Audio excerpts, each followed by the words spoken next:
खबर। आज के इस वीडियो में हम नई संसद भवन से जुड़े हुए महत्वपूर्ण प्रश्न कवर करेंगे जो आपके आने वाले सभी एग्जाम के लिए काफी ज्यादा इंपॉर्टेंट है और 100% यहाँ से क्वेश्चंस एग्जाम में पूछे जाएंगे। वीडियो को ध्यान से देखिएगा, ट्रेंडिंग टॉपिक है और काफी ज्यादा डिमांड में है। लास्ट में क्वेश्चन भी पूछा है मैंने आप सभी लोगों से, जिसका आंसर आपको कमेंट करके बताना है।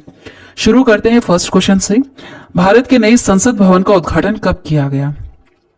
उत्तर होगा ऑप्शन सी वाला 28 मई को। 28 मई को भारत के नई संसद भवन का उद्घाटन किया गया है, 28 मई 2023 को। नेक्स्ट है, भारत के नई संसद भवन का उद्घाटन 28 मई को किसके द्वारा किया गया? कौन है यह हमारे भारत देश के प्रधानमंत्री हैं नरेंद्र मोदी। इनके द्वारा नई संसद भवन का उद्घाटन 28 मई 2023 को किया गया। कहां पर किया गया है? नई दिल्ली में किया गया है। अगला देखिएगा, नई संसद भवन का वास्तुकार कौन है? यह सवाल एग्जाम में पूछा जाएगा। बताइए उत्तर क्या होगा? उत्तर होगा यहाँ पर ऑप्शन ए वाला, बीमल पटेल। बीमल पटेल नई संसद भवन के वास्तुकार हैं। कुछ एक्स्ट्रा पॉइंट्स भी हम यहाँ पर कवर करेंगे। देखिए, नई संसद भवन का निर्माण टाटा प्रोजेक्ट ने किया है, जबकि इसकी डिजाइन को अहमदाबाद की company HCP design and management private limited ने अंजाम दिया है। अगला सवाल है, नए भवन को बनाने में लगभग कितने करोड़ रुपए खर्च किए गए हैं? देखिए 1200 करोड़। कितने? 1200 करोड़ रुपए में बनकर तैयार हुआ है नया भवन हमारा। ठीक है, नया संसद भवन। यहाँ पर आप पीछे देख रहे होंगे, ये जो गोल आकार में बना हुआ है यह पुराना है। ये बना था 1921 में, शुरू हो गया था इसका काम बनना और 1927 में यह बनकर तैयार हो गया था। ये पुराना वाला संसद भवन, इसको बनने में उस समय 83 लाख इतने रुपए का ही खर्च आया था। लेकिन अब जो बनाया गया है सन 2023 में जो बनकर तैयार हुआ है, इसको बनाने में 1200 करोड़ रुपए का खर्च आया है। चलिए नेक्स्ट है, नए भवन के लोकसभा चैम्बर में कितने सदस्यों की बैठने की क्षमता है? कितने इसमें बैठ सकते हैं? देखिए 888 सदस्य इसमें बैठ सकते हैं। इतने बैठ सकते हैं, याद रखिएगा, काफी ज्यादा इंपॉर्टेंट पॉइंट। एक्स्ट्रा पॉइंट्स यहां पर कवर करेंगे। नए भवन की लोकसभा चैम्बर में 888 सदस्य और राज्यसभा के चैम्बर में 384 सदस्य बैठ सकते हैं। दोनों सदनों की संयुक्त बैठक होने पर लोकसभा कक्ष में कुल 1280 सदस्यों के बैठने की व्यवस्था की गई है। बहुत ज्यादा बड़ा बनाया गया है। नई संसद भवन की आधारशिला कब रखी गई थी? कब रखी गई थी? तो उत्तर होगा ऑप्शन ए वाला, 10 सितंबर 2020 को नई संसद भवन की आधारशिला रखी गई थी। याद रखिएगा, इंपॉर्टेंट है। देखिए एक्स्ट्रा पॉइंट्स, पीएम मोदी ने 10 दिसंबर 2020 को नई भवन की आधारशिला रखी थी और 3 साल से कम समय में यह बनकर तैयार हो गया। ज्यादा समय नहीं लगा, 3 साल में ही यह बनकर तैयार हो गया था। और जो पहले बनाया गया था, जो पुराना बनाया गया था, उसको बनने में करीबन 5 साल के आसपास का समय लगा था, है ना। ये देखिए, अगर हम वर्ग मीटर की हम बात करें कि कितने एरिया को घेर रहा है, तो 64,500 वर्ग मीटर में फैली ये 4 मंजिला इमारत है, जो किस शेप में बनी है, किस आकार में? त्रिकोणीय आकार की बनी हुई है। ठीक है, यह शेप भी आप याद रखिएगा। जो पुराना है वह गोल आकार में बना है, लेकिन जो अब नया बना है यह 4 मंजिल भी है और त्रिकोणीय आकार में बना हुआ है। चलिए अगला देखिएगा, संसद भवन में कितने प्रवेश द्वार हैं? कितने मुख्य प्रवेश द्वार है इसमें? तो 3 है। ठीक है, 3 है। तीनों का वैसे अलग अलग नाम है। देखिए आगे कवर करते हैं। इस इमारत के 3 मुख्य द्वार हैं। एक का नाम है ज्ञान द्वार, दूसरा है शक्ति द्वार और तीसरा है कर्म द्वार, है ना। ज्ञान, शक्ति, कर्म द्वार, ये 3 मुख्य इसके द्वार हैं। इसमें VIP सांसदों और आगंतुकों के लिए अलग अलग प्रवेश द्वार भी बनाए गए हैं। नेक्स्ट क्वेश्चन है, नई संसद में लोकसभा कक्ष की थीम क्या है? जैसे आप यहाँ पर डिजाइन देख रहे हैं, लोकसभा कक्ष और राज्यसभा कक्ष दोनों की थीम अलग अलग है। जो लोकसभा कक्ष थीम आपको दिख रही है यहाँ पर, अगर आप ध्यान से देखेंगे तो यह राष्ट्र पक्षी मोर की पंख की तरह आपको डिजाइन देखने के लिए मिलेगी। जो हमारे देश का राष्ट्र पक्षी है मोर, उसके ऊपर यह थीम रखी गई है लोकसभा कक्ष की, है ना। चलिए अगला देखिएगा, नई संसद के राज्यसभा कक्ष की थीम क्या है? राज्यसभा की कक्ष की थीम अगर आप देखें, ध्यान से अगर आप देखेंगे तो यह आपको राष्ट्रफूल कमल की तरह दिखेगा। ठीक है, दोनों आपको याद रखना है। लोकसभा कक्ष की थीम क्या है? राष्ट्र पक्षी मोर है, जो ग्रीन कलर में आपको दिख रहा है। और राज्यसभा कक्ष की थीम क्या है? राष्ट्रफूल कमल जैसी है। ठीक है, आपको यहाँ पर पूरा लाइट पिंक इस तरह से कलर देखने के लिए मिलेगा। चलिए नेक्स्ट है, संसद भवन के उद्घाटन के उपलक्ष्य में कितने रुपए का एक विशेष सिक्का सिक्का जारी किया गया, सिक्का भी जारी किया गया है और डाक टिकट भी जारी की गई है, याद रखिएगा। तो सिक्का, कितने रुपए का सिक्का जारी किया गया है? 75 है ना, 75 रुपए का सिक्का जारी किया गया है इसमें, इस उपलक्ष्य पर। स्पेशल कॉइन है। देखिए, प्रधानमंत्री नरेंद्र मोदी ने रविवार 28 मई को नई संसद भवन का उद्घाटन किया। इस अवसर पर 75 रुपए का सिक्का और एक विशेष स्मारक का डाक टिकट भी जारी किया गया। दोनों पॉइंट आपको याद रखना है, काफी ज्यादा इंपॉर्टेंट है। नेक्स्ट क्वेश्चन है, नई संसद में ऐतिहासिक राजदंड सेंगोल को लोकसभा अध्यक्ष के आसन के समीप स्थापित किया गया। सेंगोल किसका प्रतीक होता है? यह काफी ज्यादा चर्चा का विषय है। देखिए, यह सत्ता हस्तांतरण का प्रतीक है, सत्ता हस्तांतरण का प्रतीक है। यहाँ पर कुछ एक्स्ट्रा पॉइंट्स हम कवर करेंगे। ब्रिटिश शासन से सत्ता हस्तांतरण के प्रतीक ऐतिहासिक सेंगोल को नई संसद भवन में स्थापित किया गया। देश के पहले प्रधानमंत्री जवाहरलाल नेहरू ने अंग्रेजों से सत्ता हस्तांतरण के प्रतीक के तौर पर सेंगोल को लिया था, जो लंबे समय से प्रयागराज के एक संग्रहालय में रखा हुआ था।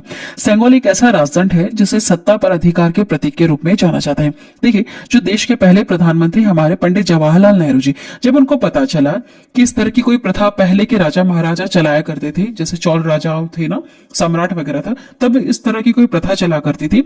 एक राजा से जब सत्ता दूसरे राजा के हाथ में जाती थी तो सेंगोल को उनके हाथ में दिया जाता था। जब उनको यह प्रथा पता चली पंडित जवाहरलाल नेहरू को, तो इन्होंने तमिलनाडु से सेंगोल को मंगवाया और अंग्रेजों के हाथ में दिया ताकि वापस उनसे ले सके इस प्रतीक के रूप में, ताकि उनको यह एक तरह की वो बस प्रथा करना चाहते थे, यह प्रूफ करने के लिए कि अब ये जो सत्ता है ये अंग्रेजों के हाथ से हमारे हाथ में आ चुकी है। तब इसका प्रयोग किया गया था। उसके बाद तो इसको एक संग्रहालय में रख दिया। कौन से संग्रहालय में? प्रयागराज के संग्रहालय में रख दिया गया था। लेकिन अब जब ये नया संसद भवन बना है ना हमारा, तब यहाँ पर इसको वापस स्थापित किया गया, वापस यहाँ पर लाके रखा गया है, ठीक है, ताकि यह बताया जा सके कि अब सत्ता किनके हाथ में है। जो अभी सरकार बनी हुई हमारी, उनके हाथ में सत्ता है। बस ये चीज दिखाने के लिए अब यहाँ पर इसको रखा गया है ना। सेंगोल एक ऐसा राजदंड है जिसे सत्ता पर अधिकार के प्रतीक के रूप में जाना जाता है। ये मेन लाइन है, बस आपको यही याद रखना है। बाकी इसके पीछे की क्या स्टोरी है ये हमने कवर कर ली। चलिए नेक्स्ट है, मौजूदा संसद भवन का निर्माण कब शुरू हुआ था? कब शुरू हुआ था? तो देखिए 1921 में शुरू हुआ था। ये जो पुराना आपको दिख रहा है ना, इसका निर्माण काम 1921 में शुरू हुआ था और इसको बनने में लगभग 5 साल का समय लगा था। और रुपए की हम बात करें तो काफी कम रुपए लगे थे, 83 लाख के आसपास लगे थे। नेक्स्ट देखिएगा, कुछ एक्स्ट्रा पॉइंट्स हम यहाँ पर कवर करेंगे। मौजूदा संसद भवन का निर्माण 1921 में शुरू हुआ था और 1927 में बनकर यह तैयार हो गया था, जो लगभग 100 साल पुराना है। तो 100 साल पहले की जो टेक्नोलॉजी थी और जो अभी की जो टेक्नोलॉजीज है, उसके अनुसार ये फिट नहीं बैठ रहा है, इसलिए भी नए भवन को बनाने की जरूरत पड़ी। देखिए 2026 के बाद परिसीमन की स्थिति में लोकसभा सीटों की संख्या बढ़ सकती है, क्योंकि सीटों की संख्या बढ़ाने पर लगी पाबंदी सन 2026 में समाप्त हो जाएगी। देखिए, इस लाइन को समझना बहुत ज्यादा जरूरी है।